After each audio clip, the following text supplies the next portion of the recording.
Good evening dear learners. आ जाइए, आपका वेलकम है। मैं तो सरप्राइज हो गया। कौन सरप्राइज हो गया भाई?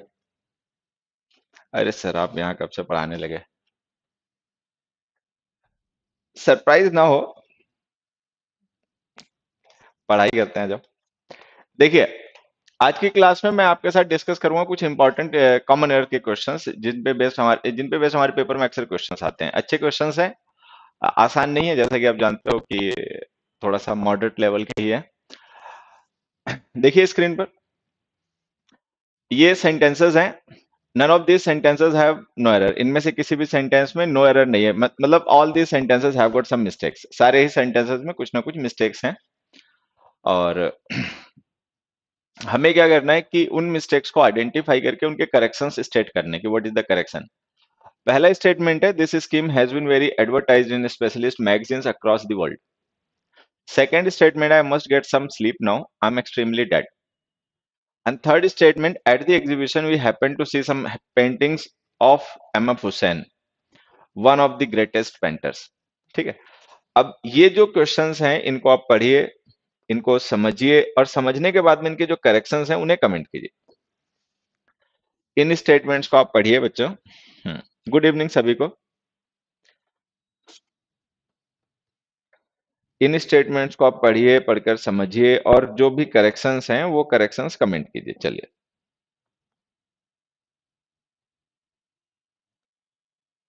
हम्म तो सबसे पहले हम लोग डिस्कस करेंगे क्वेश्चन नंबर 1। ये, this scheme has been very advertised in specialist magazines across the world। This scheme has been very advertised in specialist magazines across the world। Good evening सभी को बच्चों, सभी को गुड इवनिंग।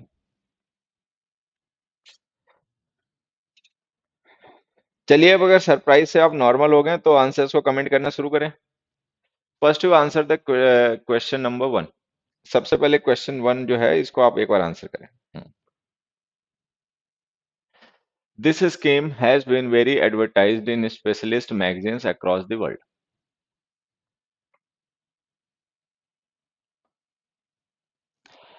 सभी को good evening बेटा, सभी को गुड इवनिंग।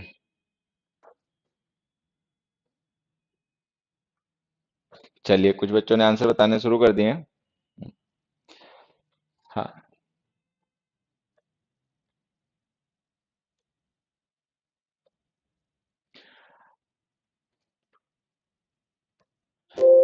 हाँ, हैज बीन, ये सब। देखिए, सबसे पहले मैं आपको ये जो क्वेश्चन है इसका आंसर बता देता हूँ, और फिर मैं इसका जो करेक्शन है उसको एक्सप्लेन करूंगा कि आपको ऐसा करेक्शन क्यों है। ठीक है, तो आंसर समझ लीजिए। ये जो हमने वेरी यूज किया एडवर्टाइज के साथ में, ये गलत है। ठीक है, ये वेरी गलत है। हालांकि आप चाहें तो इसको रिमूव करके भी सेंटेंस सही कर सकते हैं। This scheme has been advertise in specialist magazines across the world, ऐसे लिख सकते हैं। या फिर अगर चाहें आप तो इसको वेरी की जगह पर मच लिखकर भी करेक्ट कर सकते हैं। Much advertised. ठीक है, और फिर उस मच को अगर आप चाहें तो डिस्क्राइब करने के लिए वेरी लिख सकते हैं। मतलब कुल मिला के बात है कि एडवर्टाइज के साथ में आप वेरी का यूज ना करें। अगर यूज करना ही है तो उसके साथ में वेरी मच का यूज करें। खैर, अब यहाँ पर एक क्वेश्चन की ऐसा क्या हो गया एडवर्टाइज के साथ में कि हमने एडवर्टाइज के साथ में वेरी गलत हो गया और मच लिखा तो सही हो गया, फिर मच के साथ वेरी लिखा तो सही हो गया। ठीक है, इसको मैं देखिए आपको एक्सप्लेन कर देता हूँ। होता क्या है,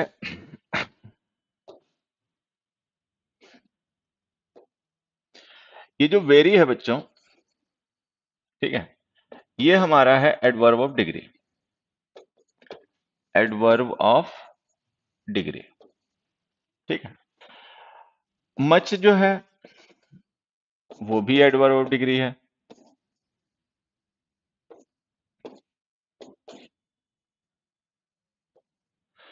इनके कुछ डिफरेंसेस आपने कभी ना कभी पढ़े जरूर होंगे, क्योंकि ये जो वर्ड्स हैं ये अक्सर कॉमन एरर्स में, फिल इन द ब्लैंक्स में, सेंटेंस इंप्रूवमेंट्स में और क्लोज टेस्ट में आते रहते हैं।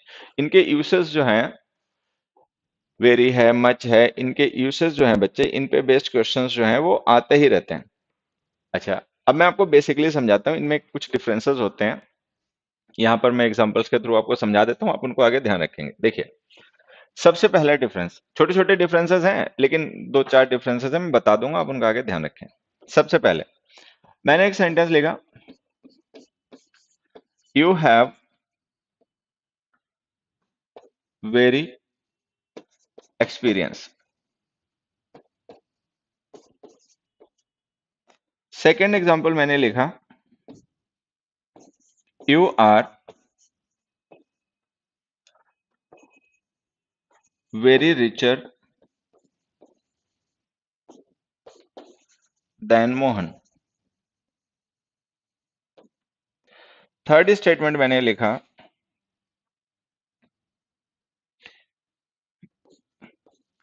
You should not worry very.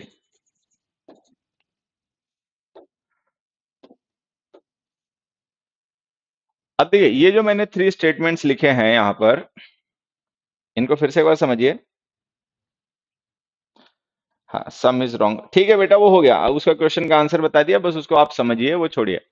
You have very experience, you are very richer than Mohan, and you should not worry very. ये जो स्टेटमेंट्स हैं, हमें इन स्टेटमेंट्स के करेक्शंस डिस्कस करने की, what are the corrections of this statements, कि इन स्टेटमेंट्स को हम करेक्ट कैसे करें, कि इनके करेक्शंस क्या हो सकते हैं, ठीक है, ये हमारा क्वेश्चन है।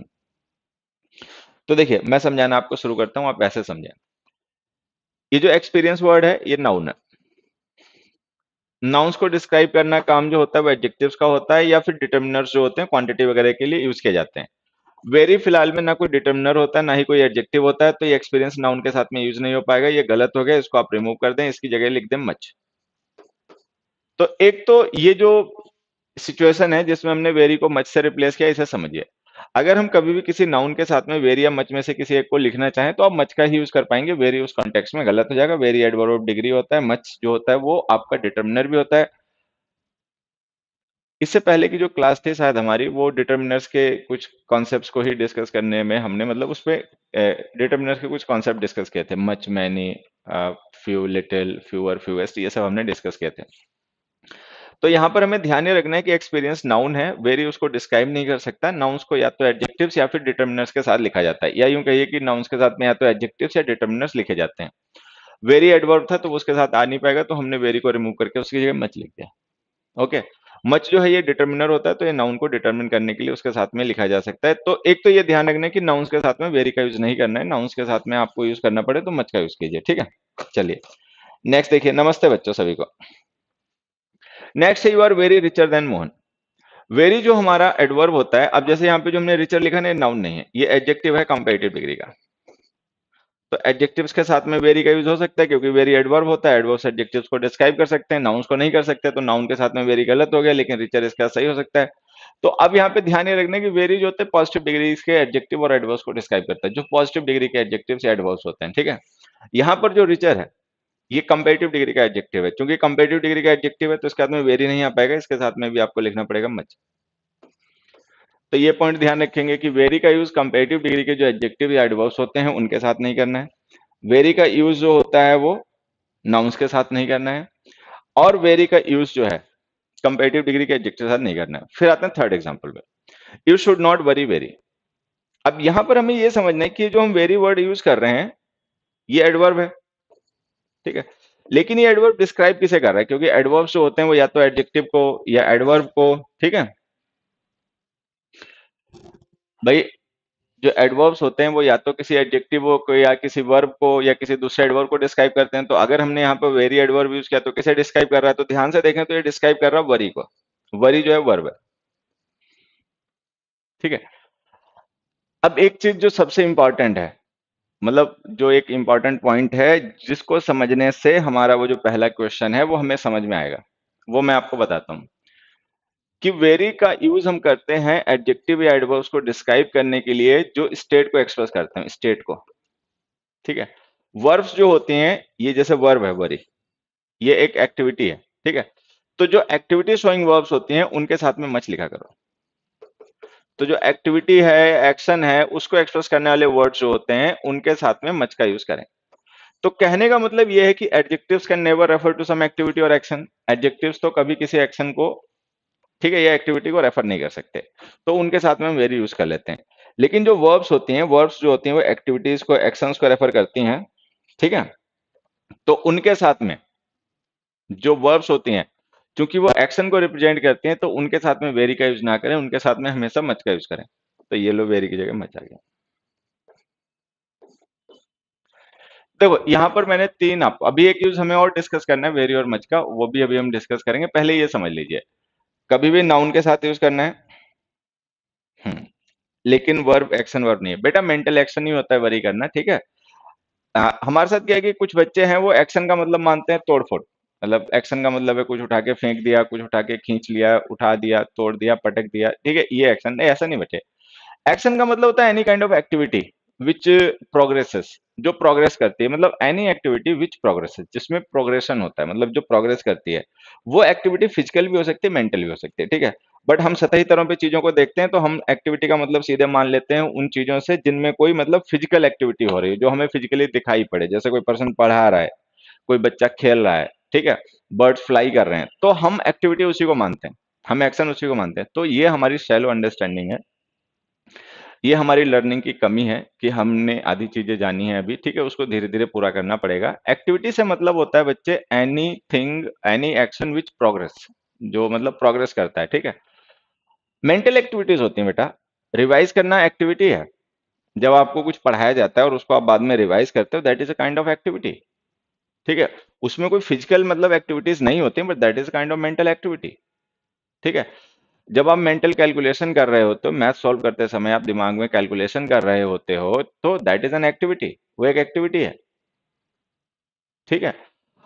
आपकी बॉडी जो है वो फूड से न्यूट्रिशन लेकर खुद को ग्रो कर रही है, रिपेयर कर रही है, दैट इज एन एक्टिविटी, वो एक एक्टिविटी है। तो ये छोड़ो, ये बच्चों वाली बातें मत किया करो, ठीक है।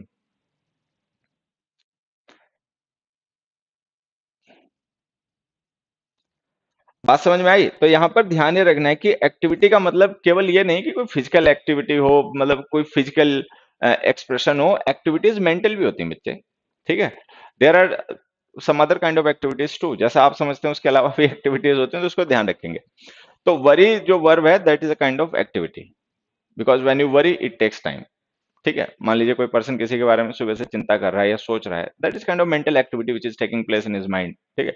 वो एक मेंटल एक्टिविटी है जो उसके प्लेस में हो, मतलब माइंड में हो रही है, तो दैट इज एन एक्शन। तो यहाँ पर कुल मिला के बात ये ध्यान रखनी है, बच्चे बड़े थोड़े से भोले होते हैं, ठीक है। अभी तक जो मैंने आपको पॉइंट समझाए हैं वो ये हैं कि अगर हम कभी किसी एक्शन को, मतलब किसी वर्ब को डिस्क्राइब करने के लिए वेरी या मच में से एक को यूज करना चाहेंगे, तो हमेशा मच यूज कीजिए, एक चीज। दूसरा, नाउन्स के साथ में कभी वेरी मत यूज कीजिए, मच यूज कीजिए, क्योंकि मच डिटर्मिनर भी होता है, नाउन्स के साथ में यूज हो सकता है। दूसरी बात, कभी भी ऐसे एडजेक्टिव्स जो कंपैरेटिव डिग्रीज में लिखे होते हैं उनके साथ में भी वेरी का यूज करें, मच का यूज ना, मतलब सॉरी, मच का यूज करें, वेरी का यूज उनके साथ में ना करें, ये बातें ध्यान रखनी है। चलिए, अब मैं आपको समझाता हूँ काम की बात। मतलब काम का मतलब है कि जो हमारा क्वेश्चन था वो जिस पर्टिकुलर पॉइंट से रिलेटेड था, अब उस पर्टिकुलर पॉइंट की बात कर लेते हैं।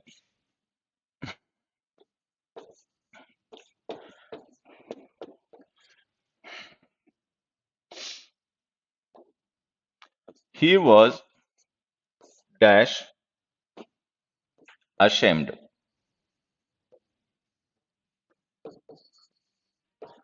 he was dash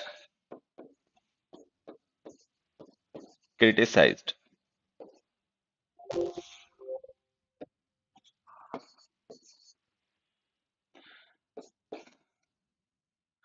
they were dash interested, fifth, they were dash humiliated।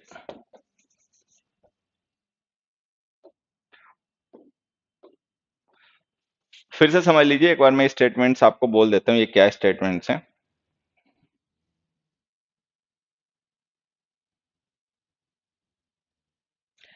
बेटा लोग पढ़ाई कर लो, बेटा पढ़ाई कर लो आप लोग, ठीक है। आ जाओ। तो यहाँ पर देखिए, ये मैंने कुछ स्टेटमेंट लिखे हैं। ही was dash ashamed, he was dash criticised, they were dash interested and they were dash humiliated. अब इन ब्लैंक्स को हमें फिल करना है। अच्छा, ब्लैंक्स को फिल करने के लिए देखिए मैं आपको ऑप्शन बता देता हूँ क्या है। इन ब्लैंक्स को फिल करने के लिए आपके ऑप्शन है वेरी और मच। इन ब्लैंक्स को फिल करने के लिए आपके ऑप्शंस हैं वेरी या मच, मतलब मच या वेरी में से किसी एक का यूज करना है और इन ब्लैंक्स को फिल कीजिए, ठीक है। इधर उधर की बातें मत कीजिए बच्चे, मुझे कोई जरूरी बात लगेगी तो मैं जरूर कहूंगा आपसे, मतलब आपका मतलब जो चाहते हो वो बिना कहे मैं बोलूंगा, अगर मुझे वो जरूरी लगेगा और सही लगेगा, ठीक है। और हम्म,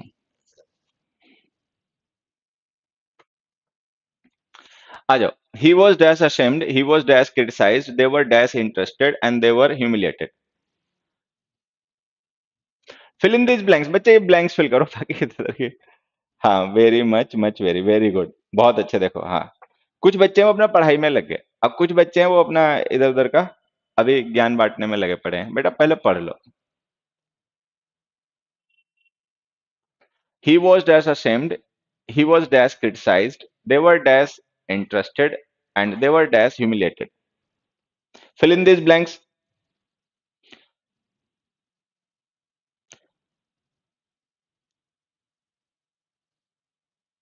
हाँ,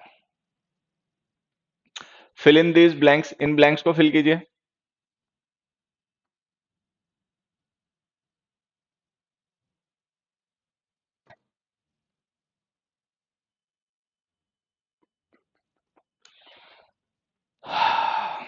चलो भाई,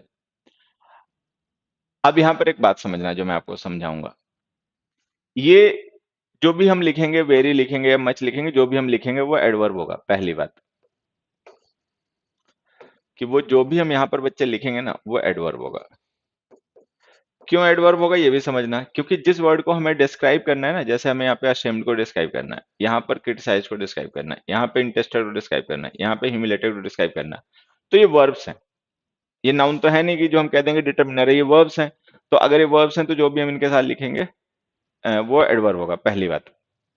दूसरी बात, अगर आप लोग जानते हैं तो ठीक है, नहीं जानते तो मैं बता देता हूँ कि वर्ब की थर्ड फॉर्म जो होती है बेटा वो पास्ट पार्टिसिपल भी होती है। जगह थोड़ी कम पड़ रही है यहाँ पर, समझने की कोशिश करें।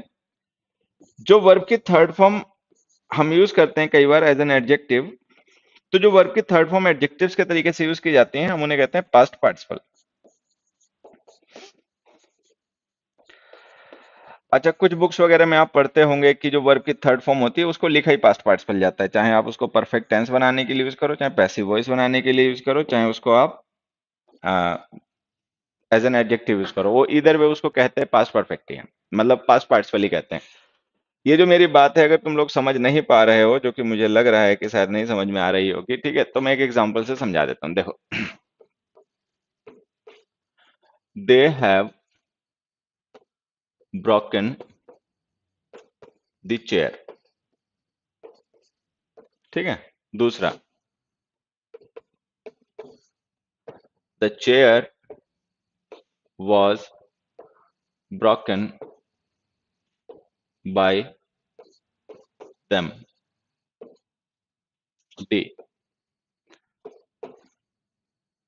They have a broken chair,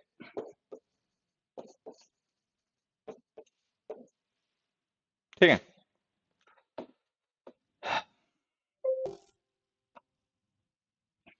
अब जैसे हमने ये स्टेटमेंट्स लिखे हैं यहाँ पर, हम्म, समझना बच्चे।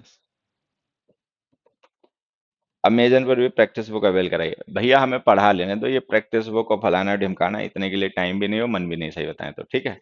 पढ़ा कर ही खुश है, बस इतना हमारे लिए काफी है। और ये बाकी प्रैक्टिस बुक अमेजन पे और फ्लिपकार्ट पे प्रैक्टिस बुक्स हमारी हैं, आप चाहो तो मंगा सकते हो, मुखर्जी नगर ऑफिस से भी हमारे ले सकते हो, बट अमेजन वगैरह पे बेचें, अभी इतना टाइम नहीं है, ठीक है। अब अच्छी बात यह कि मन नहीं है, ठीक है। तो यहाँ पर इंग्लिश सीख लो, बाकी बुक्स वगैरह की बातें नहीं करो।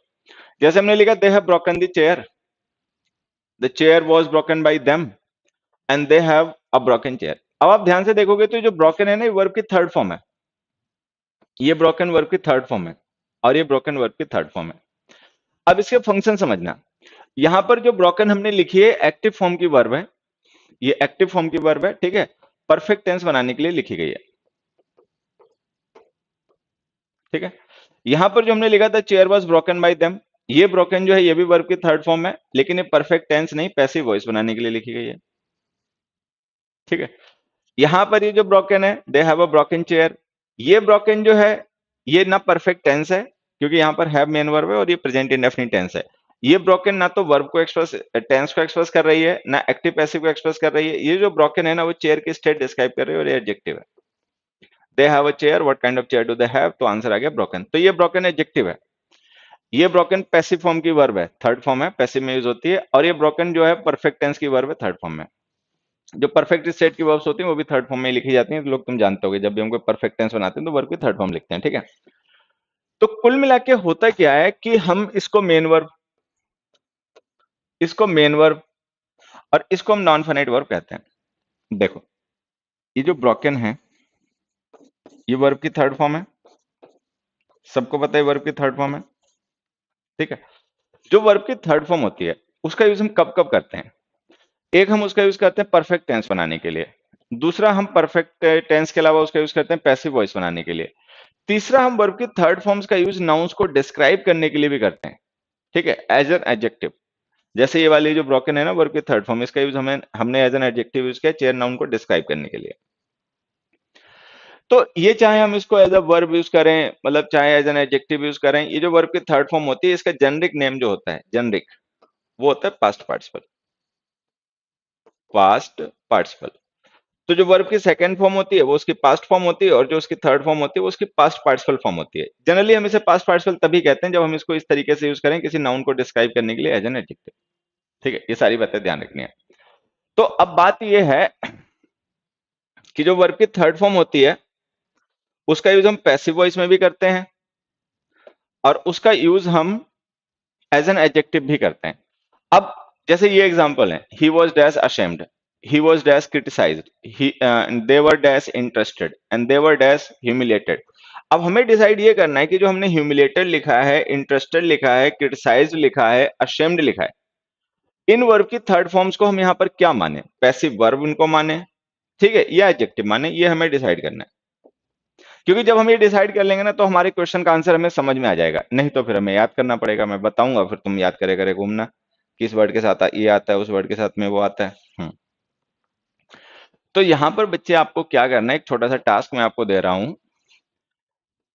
जो भी आप इंग्लिश को लेकर समझ रखते हो, जितना भी इंग्लिश का आखा का आता जाता है, उसके हिसाब से बस ये बता दो कि जो अशेम्ड है, क्रिटिसाइज्ड है, इंटरेस्टेड है और ह्यूमिलेटेड है, ये वर्ब की थर्ड फॉर्म्स यहां पर एडजेक्टिव हैं या मेन वर्ब हैं, बस ये बताना है। थोड़ा सा सोचिए, दिमाग पर जोर डालिए, उसके बाद मुझे लगता है समझने के काबिल हो जाओगे तो बता पाओगे।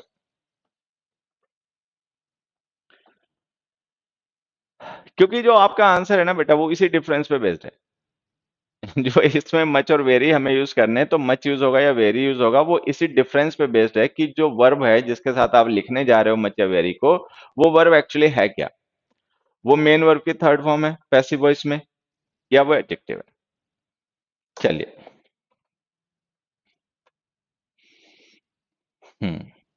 मैं समझा देता हूं, देखो समझना। ये जो अशेम्ड है ना बच्चे, ये एडजेक्टिव है। क्रिटिसाइज्ड जो है ये वर्ब है। ठीक है, इंटरेस्टेड जो है वो एडजेक्टिव है। ह्यूमिलिएटेड जो है ये वर्ब है। अब रही बात है कि कैसे पता चल गया भाई, ठीक है। हाँ, अब ये रही बात ये कि भाई पता कैसे चल गया, how do we come to know that these two words are adjective and these two verbs are verbs. ये हमें कैसे पता चल गया कि ये दोनों वर्ब के थर्ड फॉर्म जो है एडजेक्टिव है और ये वाली वर्ब है? तो मैं आपको बताता हूँ कैसे पता चल गया। जब भी हम किसी वर्ब को पैसिव वॉइस में यूज करते हैं, then there is always some doer, उसका हमेशा कोई ना कोई डूअर होता है जो उस काम को करता है। ये हमेशा ध्यान रखना कि अगर हम कभी किसी वर्ब को पैसिव वॉइस में लिख रहे हैं, then that verb must have some doer, तो उस वर्ब का कोई ना कोई डूअर होगा जरूर। एक्टिव वर्ब्स का डूअर हो या ना हो वो एक अलग बात है, ठीक है, हो भी सकता है नहीं भी हो सकता है, बट कोई भी वर्ब अगर पैसिव वॉइस में है then it must have some doer, तो उसका कोई ना कोई डूअर होगा जरूर। मतलब पैसिव वॉइस की वर्ब्स जो होती हैं उनके डूअर्स जरूर होते हैं। ठीक है, अब जैसे हमने यहाँ पे असेम्ड लिखा है, ही वॉज असेम्ड। तो यहाँ पे ऐसा कोई होगा नहीं जिसने उसको असेम किया होगा, मतलब ये एक्शन नहीं है शर्मिंदा किया जाना, ये असेम्ड उसकी स्टेट है। क्योंकि पर्सन जब कोई गलती करता है ना, उसकी गलती पकड़ी जाती है, तो एक्चुअली वो खुद ऐसा फील करता है असेम्ड। तो असेम्ड जो है वो फीलिंग है, स्टेट है, एक्टिविटी नहीं है। ठीक है। उसके अंदर है क्रिटिसाइज। अच्छा, क्रिटिसाइज करना एक्टिविटी है, क्योंकि कोई ना कोई तो होगा जिसने क्रिटिसाइज किया होगा, आलोचना की होगी। तो ये जो क्रिटिसाइज है ना, इसको हम वर्ब इसलिए कंसीडर कर रहे हैं क्योंकि ये एक्शन है, इसमें जरूर कोई ना कोई डूअर होता है जिसने उसको क्रिटिसाइज किया होगा। ठीक है। अशेम्ड फील करना फीलिंग है, उसमें मतलब कोई डूअर नहीं होगा जिसने इसके साथ ये एक्टिविटी परफॉर्म की होगी, लेकिन यहाँ पे कोई डूअर जरूर होगा जिसने इस एक्टिविटी को परफॉर्म किया होगा इसके साथ। ठीक है। अच्छा, उसी तरीके से इंटरेस्टेड जो है मेंटल स्टेट है। इंटरेस्टेड जो है ना बच्चे, ये मेंटल स्टेट है। वेदर आई एम इंटरेस्टेड और नॉट, मैं इंटरेस्टेड हूं या नहीं हूं, मेरी मेंटल स्टेट है, ये कोई एक्टिविटी नहीं है। कोई कोई मतलब पर्सन मेरे ऊपर ये एक्शन इंपोज नहीं कर रहा, कोई पर्सन मेरे ऊपर ये एक्शन परफॉर्म नहीं कर रहा। ठीक है। तो ये मेरी मेंटल स्टेट है, वेदर आई एम इंटरेस्टेड और नॉट। अच्छा, ह्यूमिलिएट करना, ह्यूमिलिएट का मतलब है अपमानित करना, कुछ ऐसा करना जिससे दूसरे आदमी को मतलब नीचा महसूस हो। ठीक है। तो ये एक एक्शन है, तो इसलिए हमने इसको वर्ब मान लिया। अब ये जो बारीकियां हैं भाषा की, इंग्लिश की, अगर इंग्लिश सीखनी है, ठीक है, तो फिर ये बारीकियां हमें समझ में आनी चाहिए और ये हमें पता होनी चाहिए। और जब हमें ये नहीं पता होती बारीकियां, जब हम इनको नहीं समझते हैं, फिर तो आपको पता ही है क्या होता है। ठीक है। तो हम याद करते हैं दबा के। ठीक है। तो कुल मिला के जब आपको ये बात समझ में आ जाए कि अशेम्ड जो है ये स्टेट को एक्सप्रेस करने वाली वर्ब की थर्ड फॉर्म एडजेक्टिव है, कोई एक्शन नहीं है, पैसिव वॉइस की वर्ब नहीं है। ठीक है। तो आप इसके साथ लिखिए वेरी। फिर जब ये समझ में आ जाए कि क्रिटिसाइज एक एक्टिविटी है, वो एक एक्शन है, तो इसके साथ में लिखिए मच। ठीक है। जब ये समझ में आ जाए कि इंटरेस्टेड जो है वो स्टेट है, ठीक है, तो इसके साथ में लिखिए वेरी। और जब ये समझ में आ जाए ह्यूमिलेटेड जो है वो एक एक्शन है, ठीक है, उसमें कोई ना कोई परफॉर्मर रहा होगा जिसने इस एक्टिविटी को परफॉर्म किया है, ठीक है, तो यहाँ पे लिखिए मच। तो कुल मिला के जो हमारा क्वेश्चन था वो इसी कॉन्सेप्ट पे बेस्ड था कि जो वर्ब की थर्ड फॉर्म्स होती हैं उनके साथ में अगर हमें लिखना हो तो मच लिखें, वेरी लिखें। ठीक है। हम्म।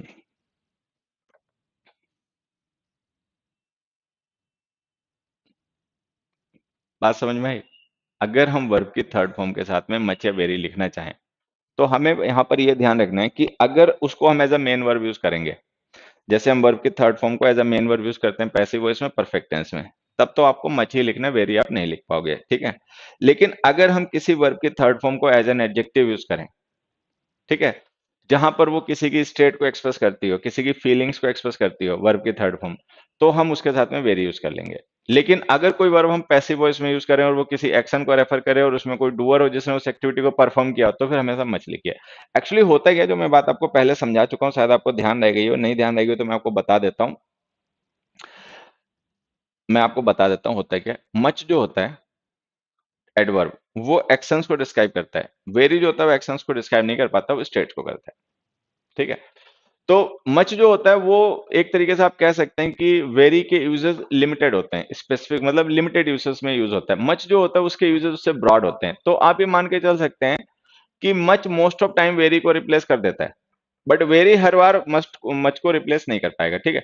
और ये जो वेरी और मच के मैंने आपको डिफरेंसेस बताए हैं, ये जो आपको छोटी छोटी बातें बताई हैं, इनको आप ध्यान रखेंगे, हमेशा इनको अपना रिवीजन करेंगे। ठीक है। चलिए नेक्स्ट क्वेश्चन पे आते हैं।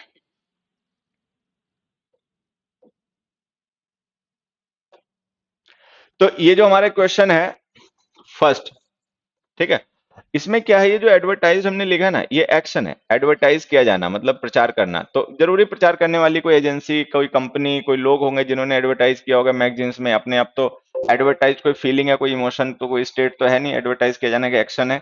तो अगर ये एक्शन है तो इसको डिस्क्राइब करने के लिए वेरी का यूज ना करके मच का यूज करें। चलो नेक्स्ट क्वेश्चन का आंसर बताओ। Question number two. Question number two है, I must get some sleep now, I am extremely dead.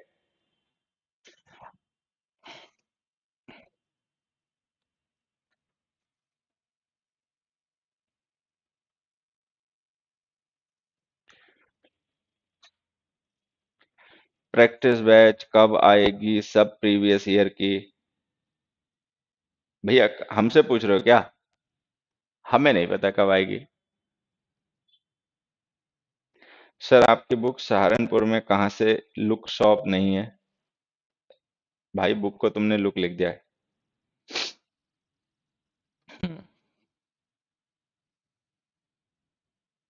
A and the confuse करते हैं, आएगा बेटा number A and the key भी आएगा कभी ना कभी। कुछ कंफ्यूज नहीं करेगा, जो डिस्कस कर लेंगे उसके कंफ्यूजन खत्म हो जाएंगे, बस अपना रिवीजन करते रहना, ये है। चलो आगे आ जाओ।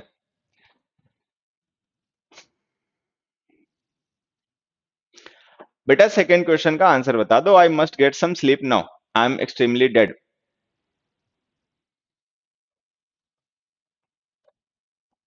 जो मैं पूछ रहा हूं वो नहीं बोला जाएगा उससे।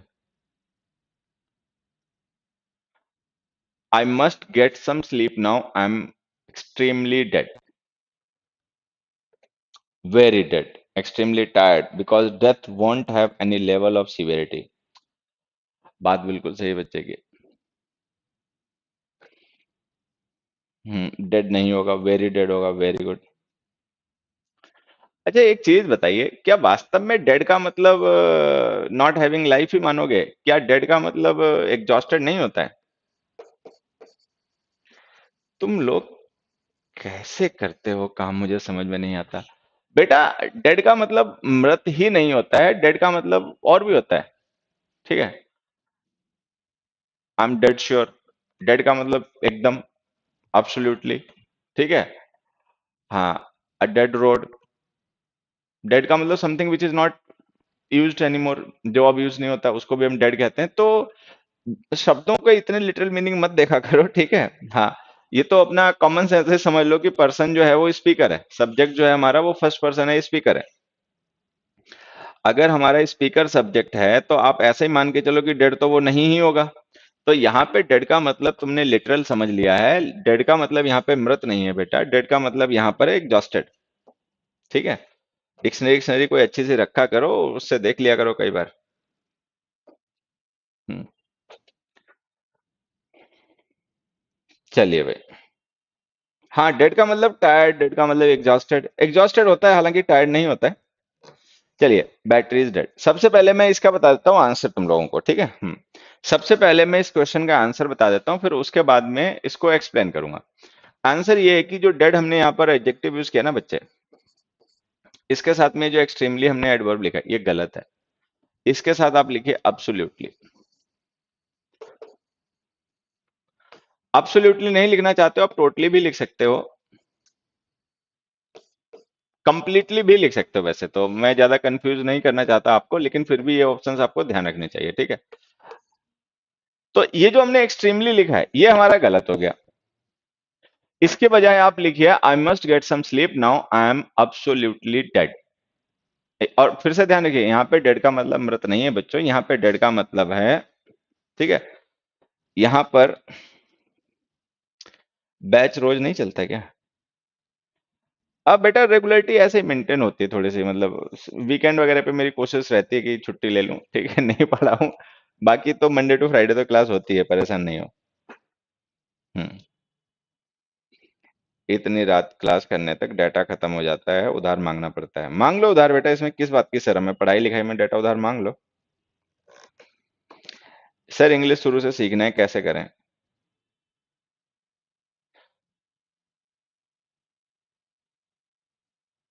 मैं भी कहूंगा बेटा विवेक, मेरे पास है उनका व्हाट्सएप नंबर, मैं व्हाट्सएप कर दूंगा उन्हें, मान जाएंगे मेरी। चलो सुनो, ये जो बात है इसको समझ लो, मैं एक एग्जांपल से समझा देता हूँ, ठीक है, कि यहाँ पर एक्सट्रीमली गलत क्यों, एब्सोल्युटली क्यों आया। देखिए,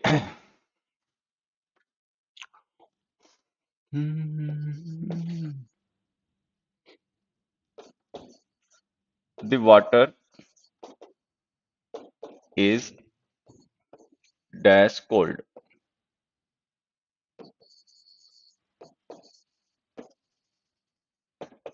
the water is dash chilled. अब देखो, ये जो दो मैंने सेंटेंसेस लिखे हैं, the water is dash cold, the water is dash chilled, इन दोनों ब्लैंक्स को फिल करने के लिए मैं आपको ऑप्शन दे देता हूँ। एक ऑप्शन आपको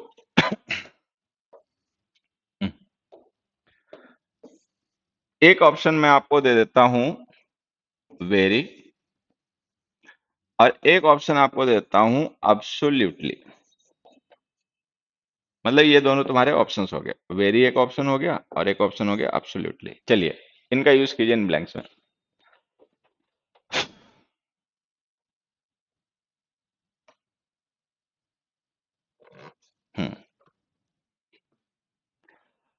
बेटा डेली का मैं नहीं कह रहा, लेकिन मंडे टू फ्राइडे क्लास होगी। सैटरडे संडे में अपनी मर्जी से ही पढ़ाता हूँ, मन होता है पढ़ाता हूँ। सैटरडे संडे में जनरली मतलब at weekends I don't teach, मतलब वीकेंड्स वगैरह को मैं पढ़ाता नहीं हूँ। ठीक है, तो अपनी class Monday to Friday confirm है कि मंडे टू फ्राइडे होगी। सैटरडे संडे में कमिट नहीं करना चाहता कि मैं आपसे कह दूं फिर ना हो। ठीक है।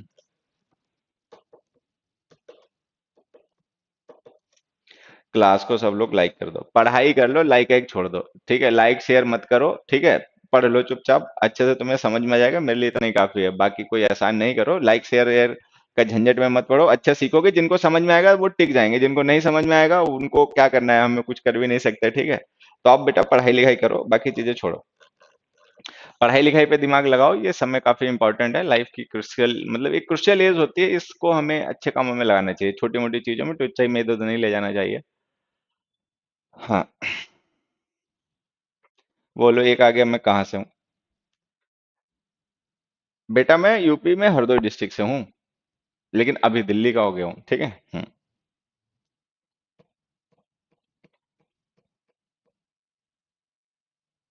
ऐप पे क्लास क्यों नहीं हो रहा है? अरे भाई हमें क्या पता ऐप पे क्लास क्यों नहीं हो रहा है, एग्जामपुर की हेल्पलाइन से पूछो। आ जाइए। ठीक है, बहुत अच्छी बात है, तुम रायबरेली से हो, पढ़ाई कर लो। यहाँ देखो, अब पता है बेटा है क्या। मैं आपको समझाता हूँ इस बात को थोड़ा सा तरीके से। सपोज ये कि स्केल है, ये वाटर टेम्परेचर का स्केल है।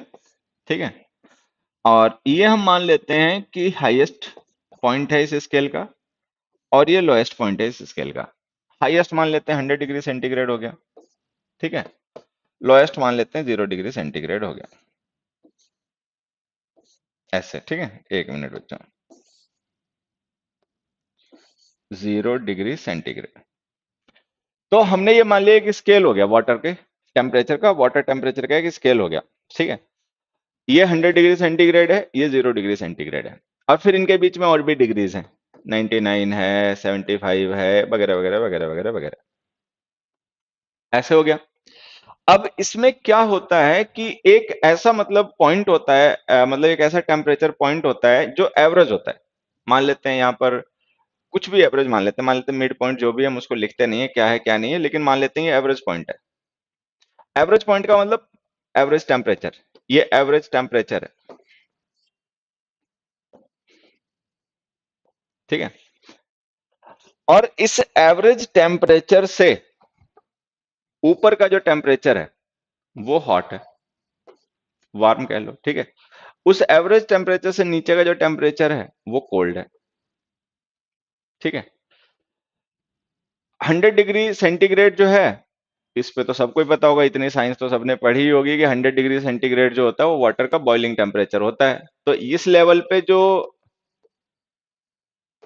वाटर है वो बॉइलिंग है, मतलब बॉइलिंग हो गया हाईएस्ट डिग्री। अच्छा, और 0 डिग्री पे फ्रोजन है, फ्रोजन का मतलब एक तरीके से जम गया। ठीक है, तो चिल्ड, लोएस्ट डिग्री का हो गया, उसके बाद तो फिर वाटर रहता नहीं, फिर तो आइस बन जाता है। ठीक है, तो ये हो गया चिल्ड। तो यहां पर हमें समझना है कि ये जो हॉट और कोल्ड है, ये जो एडजेक्टिव्स हैं, ये जिस डिग्री का टेम्परेचर को रेफर करते हैं वो वेरिएबल है, वो वेरिएबल है। ठीक है, लेकिन जो बॉइलिंग है और चिल्ड है, ये जिस डिग्री को टेम्परेचर के रेफर करते हैं वो हाईएस्ट एंड लोएस्ट है, वो फिक्स्ड है, डेफिनिट है। तो जो वेरी का हम यूज करते हैं ना, वो वेरी का यूज करते हैं मीन रेंज के लिए। ये जो रेंज होती है, ठीक है, एवरेज से कम या एवरेज से ज्यादा, उसके लिए हम वेरी का यूज करते हैं। लेकिन जो हाईएस्ट रेंज को, ग्रेटेस्ट रेंज को एक्सप्रेस करने वाले एडजेक्टिव होते हैं, या जो लोएस्ट रेंज को एक्सप्रेस करने वाले एडजेक्टिव्स होते हैं, उनके साथ में वेरी का यूज नहीं होता। इनके साथ में किसका यूज होगा? इनके साथ में यूज होगा अब्सोल्युटली। अब्सोल्युटली का मतलब समझ रहे हैं? अब्सोल्युटली का मतलब हो गया विच इज अब्सोल्यूट, जो अब्सोल्यूट है, परम है। ठीक है, उसके आगे कुछ नहीं है, उससे नीचे कुछ नहीं है, वो अब्सोल्यूट लेवल्स जो होते हैं उनके लिए हमें एडवर्ब यूज करना पड़ता है अब्सोल्युटली। और जो मतलब रिलेटिव मेजर्स होते हैं, जो रिलेटिव वैल्यूज होती हैं, उनके लिए हम वेरी का यूज करते हैं। ठीक है, तो हम वेरी हॉट वेरी कोल्ड तो कह सकते हैं, लेकिन हम वेरी बॉइलिंग या वेरी चिल्ड नहीं कह सकते। ठीक है, क्योंकि ये अब्सोल्यूट स्टैंडर्ड है, ये अब्सोल्यूट पॉइंट्स हैं, इसके आगे कुछ नहीं है, इसके पहले कुछ नहीं है। ठीक है, होता क्या ना, 0 डिग्री सेंटीग्रेड पर तो वाटर जो होता है वो फ्रीज हो जाता है, फिर वो वाटर नहीं रहता, फिर वो आइस हो जाता है, ठीक है। 100 डिग्री सेंटीग्रेड पे बॉईल होके फिर वो वेपर बन जाता है। तो मतलब ये उसका लास्ट पॉइंट है, ये उसका लोएस्ट पॉइंट है। इन पॉइंट्स के लिए वेरी का यूज नहीं हो सकता, बाकी जो बीच के टेम्परेचर रेंज है उसके लिए वेरी का यूज होता है। एवरेज से ज्यादा है तो वेरी हॉट, एवरेज से कम है तो वेरी कोल्ड। हम्म। हम्म। आएगा समझ में आता है।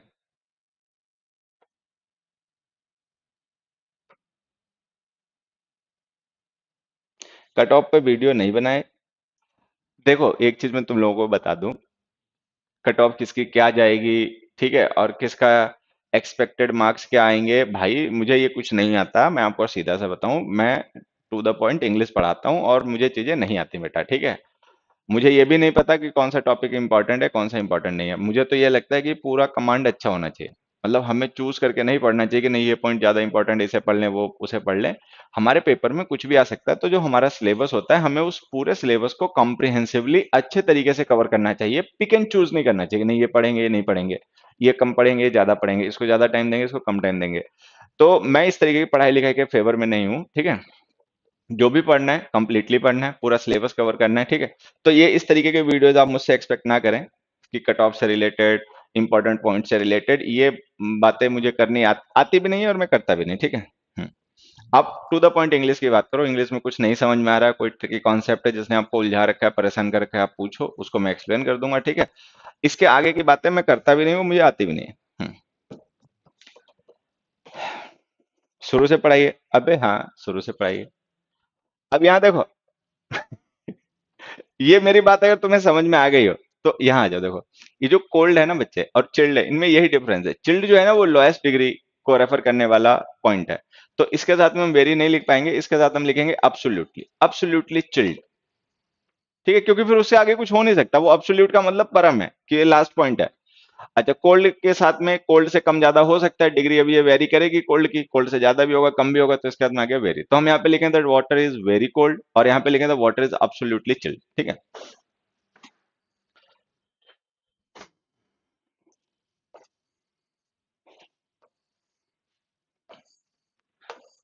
चलो तो देखो अब मैं आपको बताता हूँ एक दो एग्जांपल्स और, ऐसा समझना। जैसे हमने लिखा वेरी हॉट, वेरी टायर्ड, ठीक है, very rich, very poor, very strong, very weak, etcetera. तो यहां पर आपको ध्यान ये रखना है कि इस तरीके के एडजेक्टिव्स जो कि एक एवरेज रेंज को उससे कम या एवरेज रेंज से ज्यादा को रेफर करते हैं, उनके साथ में आप यूज करें वेरी, ठीक है, मतलब जिनमें कम ज्यादा की डिग्रीज पॉसिबल हैं। लेकिन जो ऐसे एडजेक्टिव्स होते हैं जो हाईएस्ट या लोएस्ट पॉइंट्स को रेफर करते हैं, अब्सोल्यूट को रेफर करते हैं, उनके साथ में यूज करें अब्सोल्युटली। जैसे कि अब्सोल्युटली डेड, डेड से ज्यादा डेड तो नहीं हो सकता ना, ठीक है, डेड जो है उससे ज्यादा तो डेड हो नहीं सकता, तो वो अब्सोल्यूट पॉइंट हो गया डेड होना, तो absolutely dead. Absolutely surprised, surprise और शॉक्ड जो होते हैं ना, जब हम उन्हें स्ट्रेस करते हैं तो उनके साथ भी हम अब्सोल्युटली लिख देते हैं। अब्सोल्युटली मतलब कंप्लीटली सरप्राइज कि अब कुछ नहीं बचा और सरप्राइज होने के लिए, ठीक है। या हमने लिखा फैसिनेटेड, या हमने लिखा एग्जॉस्टेड, या हमने लिखा बॉइलिंग,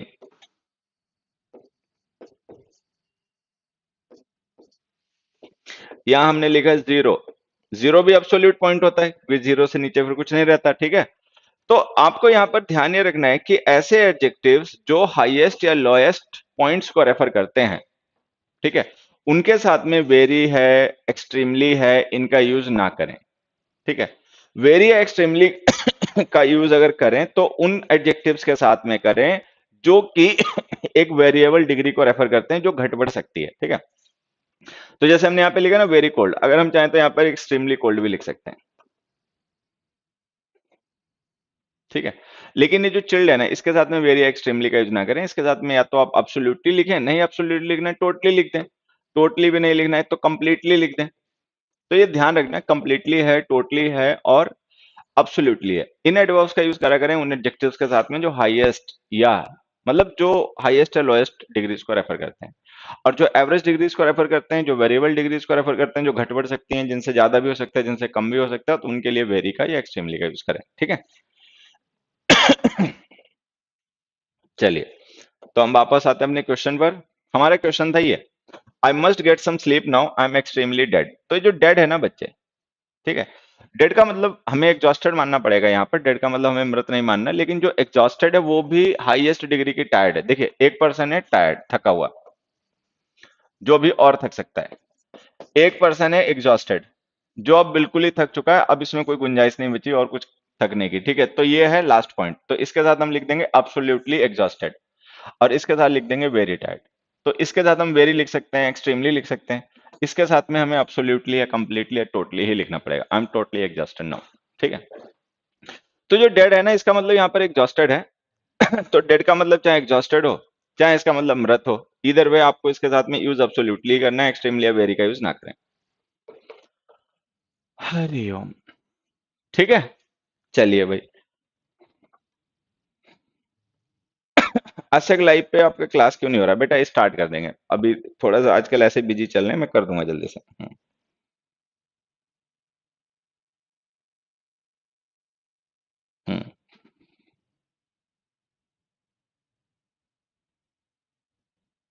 मेरा कांटेक्ट नंबर क्या है? बेटा कांटेक्ट नंबर तो कुछ नहीं है, मेरा व्हाट्सअप नंबर है। मतलब एक व्हाट्सअप नंबर है, वो मैंने अपने फोन पे एक्टिव कर रखा है, तो व्हाट्सएप के थ्रू आप मुझे कांटेक्ट कर सकते हैं। बाकी कॉल वॉल में उठाता नहीं हूँ, जो नंबर सेव नहीं होते हैं, अगर ऐसे नंबर से कॉल आते हैं then I don't pick such calls. ठीक है, तो व्हाट्सएप नंबर मेरा क्या है, वो मेरा जो यूट्यूब चैनल है उस पे पता है लोगों को। तुम लोग पुराने स्टूडेंट हो, तुम्हें पता होगा ये। ठीक है।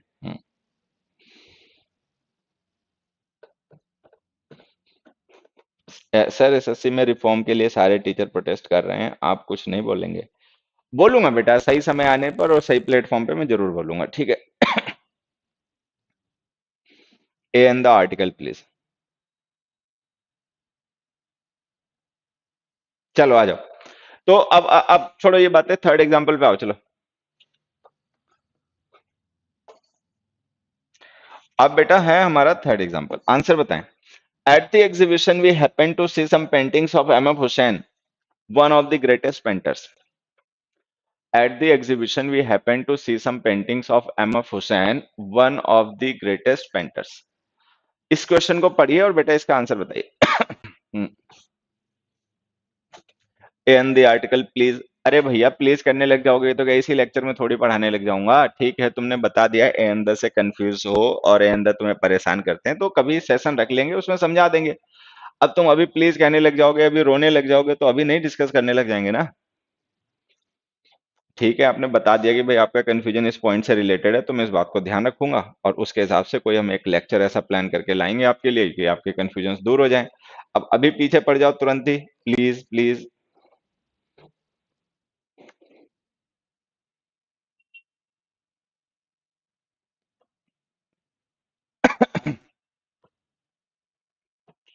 बेटा थर्ड क्वेश्चन का आंसर बता दो। At the exhibition we happened to see some paintings of M F Hussain, one of the greatest painter.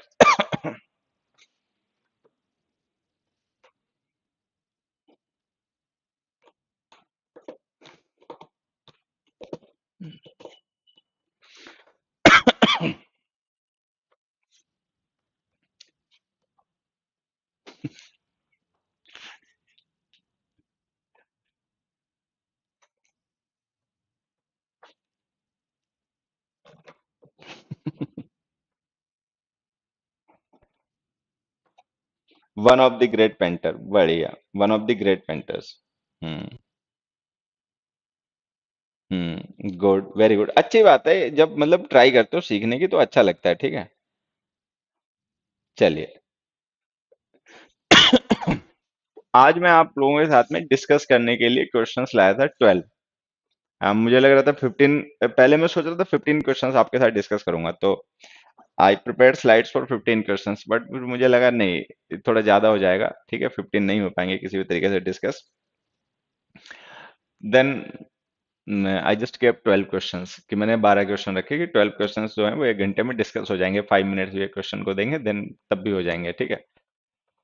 हाँ, लेकिन दुर्घटना।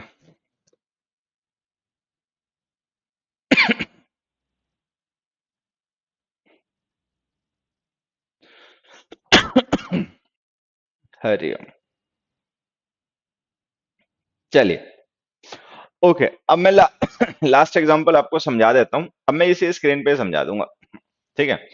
पहले बता देता हूं आंसर, सबसे पहले आंसर समझ लीजिए, जिससे कुछ लोगों की आत्मा को तसल्ली मिल जाएगी, और मतलब फिर बाकियों को मैं समझाता हूँ।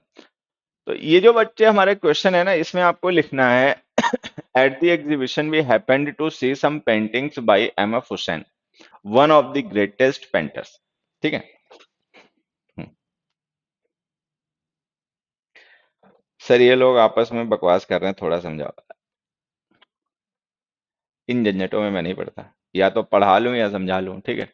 ये इतने बड़े हो गए हैं, दाढ़ी मूछ निकल आई है, 20-22 साल के तो कम से कम होंगे ही, रात के 10 सब में वीडियो देख रहे हैं, तो इन्हें खुद नहीं समझना चाहिए कि इन्हें क्या करना है क्या नहीं करना है।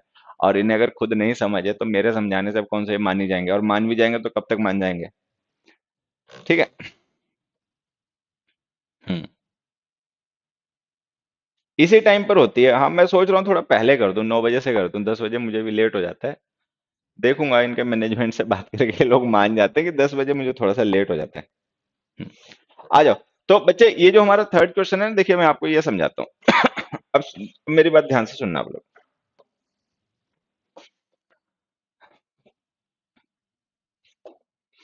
मैंने यहाँ पर एक सेंटेंस लिखा।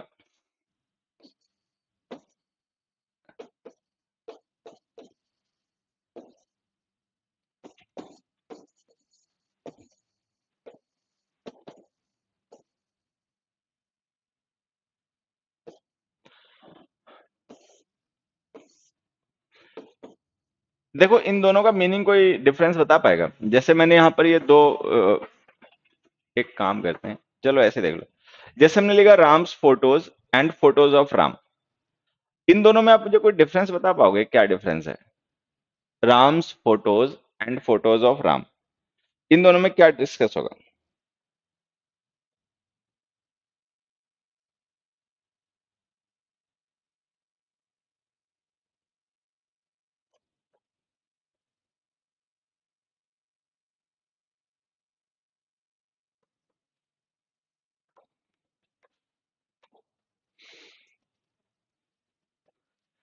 वो शॉप साम राम लिख रहा है, अबे मैं लिख रहा हूँ फोटोज ऑफ राम, और तू लिख दे वहां पे शॉप्स ऑफ राम, ठीक है। बेटा ये राम्स फोटोज और फोटोज ऑफ राम है, इन दोनों में डिफरेंस बताओ अगर कुछ समझ में आया तो।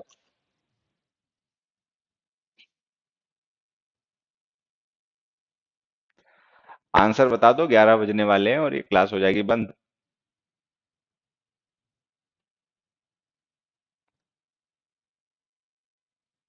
राम की फोटो है, राम ने फोटो बनाया है। बढ़िया, देखो ये कोशिश की बच्चे ने अच्छी।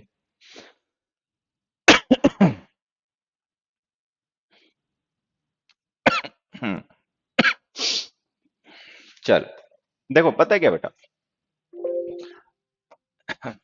ये जो राम्स फोटोज हमने लिखा है ना, तो इसका मतलब है फोटोज पजेस्ड बाय राम।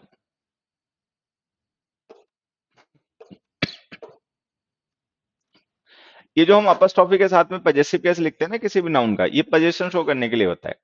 तो अगर हम राम के साथ में अपस्ट्रॉफी लिख के ऐसे लिख रहे हैं कि राम्स फोटोज, तो इसका मतलब है फोटोज पजेस्ड बाय राम, मतलब ऐसी फोटोज जो राम के पास है, मतलब समझ रहे हैं ना। राम्स फोटोज का मतलब हो गया वो फोटोज जिनका मालिक राम है, मतलब जो राम के पास है, राम ने कहीं से खरीदे हैं कुछ भी। ये मतलब है इसका राम्स फोटो का।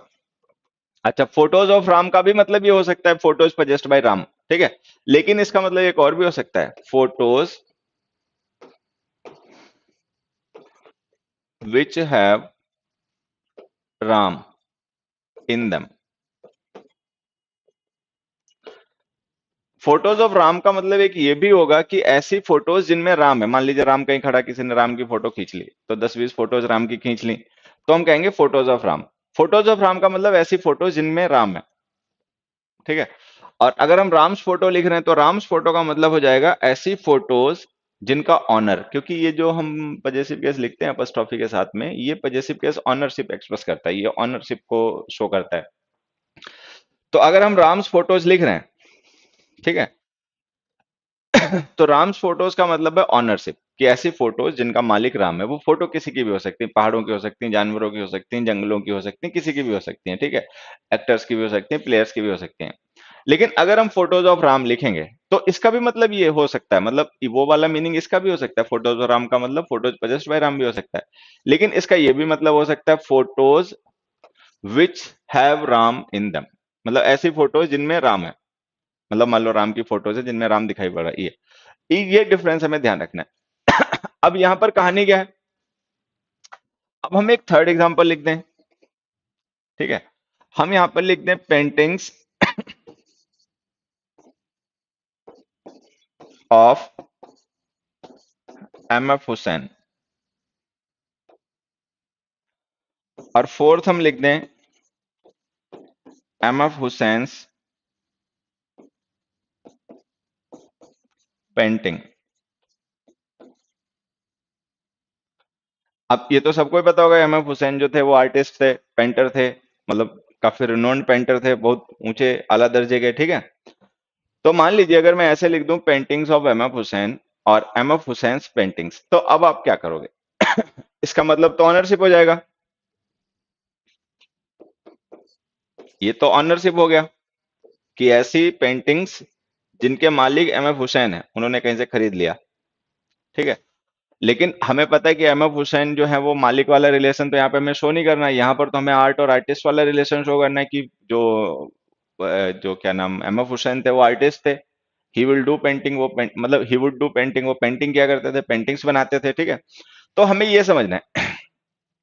तो हम इसको लिख देंगे paintings of M F Hussain, ठीक है। Paintings of M F Hussain का मतलब हो जाएगा ऐसी पेंटिंग्स जो एम एफ हुसैन ने बनाई थी।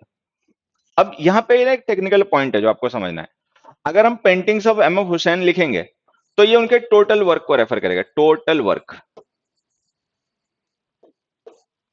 टोटल वर्क का मतलब हो गया ऑल पेंटिंग्स, उनकी जितनी भी पेंटिंग्स थी उन सबको रेफर करेगा। लेकिन अगर मान लो हमें उनकी सारी पेंटिंग्स को नहीं, कुछ को ही रेफर करना हो, ठीक है, तब हम क्या करेंगे? तब हम इसको क्या लिखेंगे ये समझना है, यही हमारा पॉइंट है जो हमें आज सीखना है। तब हम लिखेंगे some paintings by M F Hussain,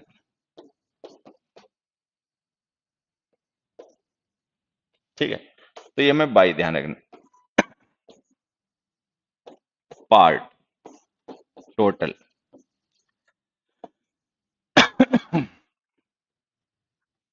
तो अगर मान लीजिए कोई आर्टिस्ट है, सपोज कोई ऑथर है, कोई पेंटर है, ठीक है, कोई भी आर्टिस्ट है, अगर हम उस आर्टिस्ट को उसके आर्ट वर्क से रिलेट करें, जो उसने आर्ट्स किए हैं, जो बनाए हैं, अगर हम उसके आर्ट्स को उसके आर्टिस्ट से रिलेट करें, तो हम वहां पे प्रेपोजिशन या तो बाई यूज करते हैं या फिर ऑफ यूज करते हैं, ठीक है। ये पजेसिव केस भी लिख सकते हैं, ये जो पजेसिव केस लिखा है ना अपॉस्ट्रोफी के साथ, ये भी लिख सकते हैं, लेकिन फिर ये मतलब वो वाला रिलेशन शो नहीं करेगा कि वो आर्ट का आर्टिस्ट है, फिर ये ऑनरशिप बन जाएगा। मतलब अगर हम ऐसे लिखेंगे ना एम एफ हुसैन पेंटिंग्स, तो इसका मतलब ये हो जाएगा कि ऐसी पेंटिंग्स जिनके मालिक एम एफ हुसैन है, उसका बनाने से और पेंटिंग बनाने से कोई लेना देना नहीं रहा, ठीक है। लेकिन अगर हमें आर्ट और आर्टिस्ट का रिलेशन शो करना है तो हमारे पास दो प्रिपरेशन होती है, ऑफ एंड बाई।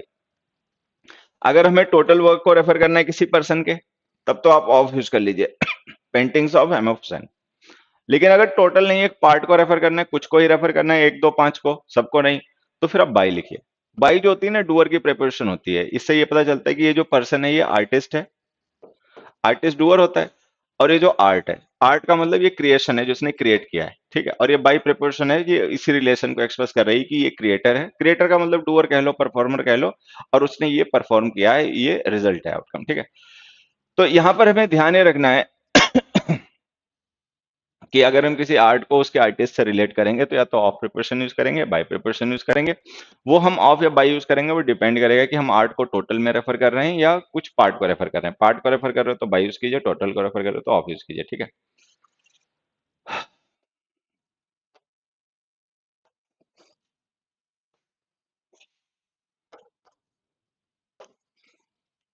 ठीक है। तो कुल मिला के हम आज की 1 घंटे की क्लास में 3 क्वेश्चन ही डिस्कस कर पाए, लेकिन खैर कोई बात नहीं, जो भी हुआ।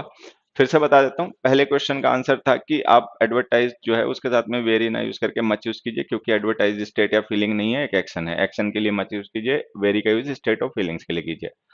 नेक्स्ट में लिखा I must get some sleep now, I am extremely dead. Extremely dead जो है वो हाईएस्ट पॉइंट है डिग्री का, तो उसके साथ में एक्सट्रीमली या वेरी का ना यूज करके उसके साथ में एब्सोल्युटली है, कंप्लीटली है या टोटली का यूज कीजिए।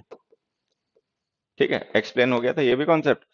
उसके बाद में यहाँ पर हमने लिखा सी सम पेंटिंग्स। सम पेंटिंग्स का मतलब है ये पार्ट है, पार्ट ऑफ द आर्ट है। ठीक है, टोटल नहीं है। तो अगर टोटल होता तो हम ऑफ लिख लेते, पार्ट है तो इसलिए लिखेंगे बाई।